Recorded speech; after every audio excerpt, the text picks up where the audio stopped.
La phagocytose est une réaction de l'immunité innée, c'est-à-dire qu'elle n'est pas spécifique. Peu importe le micro-organisme qui va infecter le corps va essayer de réagir par phagocytose et peu importe, il n'y a pas de spécificité, il va pouvoir prendre tous les micro-organismes pour essayer de s'en débarrasser. Ce phénomène est efficace la plupart du temps. S'il n'est pas efficace, dans ces cas-là, le corps mettra en place une réaction, de l'immunité adaptative. Donc la phagocytose se compose de 4 étapes. Première étape, l'adhésion, dans laquelle la membrane de la bactérie pathogène va se coller à la membrane du phagocyte. Donc il y a adhésion entre les deux. Deuxième étape, c'est l'ingestion. Donc la membrane plasmique de notre phagocyte va se modifier pour pouvoir englober, ingérer notre bactérie pathogène.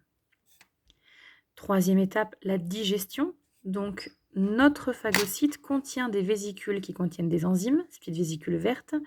Les enzymes sont des molécules capables de casser, de couper les éléments, notamment les micro-organismes. Donc ça va être le cas.